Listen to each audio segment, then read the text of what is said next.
Eric, what's the right way of exercising to lose weight and to regain our health? Well, the way I would begin to answer that, first of all, is what are you going to do regularly? So I think part of the problem that some people have is they're forcing themselves to try and do something that they just are not going to stick with it. So doing something that increases your heart rate, your circulation, challenges your body, it can be a multitude of different things. So pick some things that resonate for you. There are some general strategies and tips I give people. I'm a big fan of kind of cross-training, of doing different things. So you're always giving your body different challenges and it's not just the same exercise routine week after week after week. So doing a combination of stretching, lengthening exercises, because we tend to be too contracted from sitting at a desk. We pull the shoulders forward, that works negatively on our structure. Doing some sort of resistance exercise so that we're challenging the bones and the muscles to remodel, really important as we get older. Stress reduction techniques, mindfulness practices, there's wonderful ones from Asian traditions like Tai Chi, Qigong, which incorporate movement, which are a form of activity and exercise, but also really meditation and stress reduction. And then of course there are a myriad of sports that you can engage with too. So if somebody is not a real fan of activity and it hasn't been second nature to their life, well then start with what you actually can imagine yourself doing and build from there. Because you gotta take the first step, and the first step will allow you to take the next ones. Is there an ideal duration? How many minutes should I do? What type of exercise? An ideal time of the day? So in general, mornings or earlier in the day are going to be better because exercise tends to be stimulating. So some people will find if they exercise too late, it'll interfere with their sleep or other things. Intensity of exercise matters, but for somebody who's just beginning, they're not going to be able to do really intense exercise.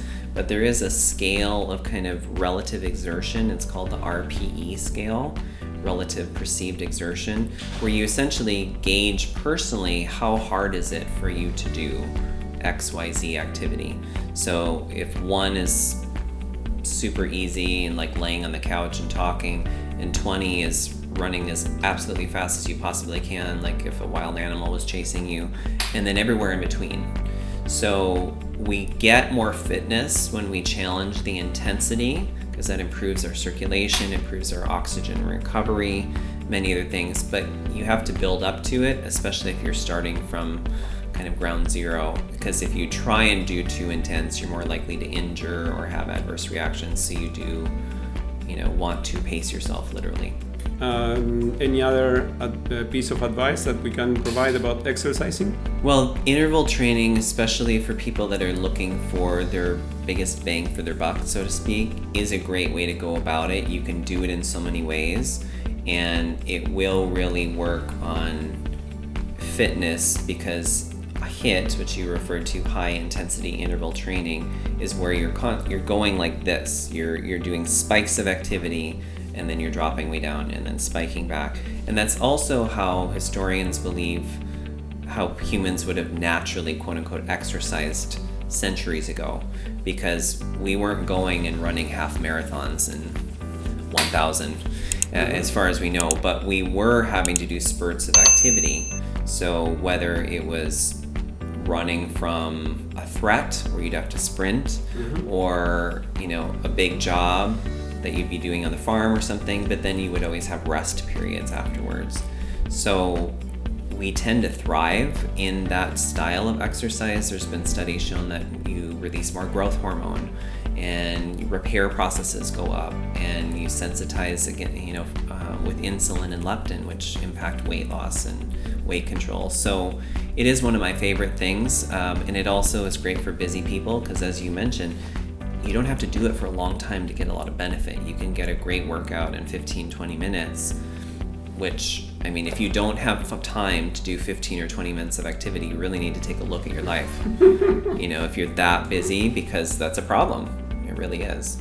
Well, and it's also beneficial for longevity and for slowing aging. As you mentioned in your book, which is a fantastic book, Longevity Secrets, How to Grow Younger at Any Age. Eric's website, where the book is available, will be in the comments. Eric, thank you so very much. If you would like to receive notifications the next time that we post similar videos, just click on the bell next to subscribe. And then, of course, comment, like, and share so we can help as many people as possible with this content. Thank you. If you like this video, please share with those friends who can benefit from this content. Obesity is this century's #1 killer. We are on a quest to eradicate it and need your help. Subscribe to not miss our upcoming videos and add your comments or questions below, or the topic you would like us to discuss. Thumbs up are always appreciated. Lastly, consider accepting our challenge. Lose 7 pounds in 3 weeks, or your money back. Discover the only program to regain your dream weight and health, and keep them forever. ActibHealth.com. Thank you for watching. We'll meet again soon.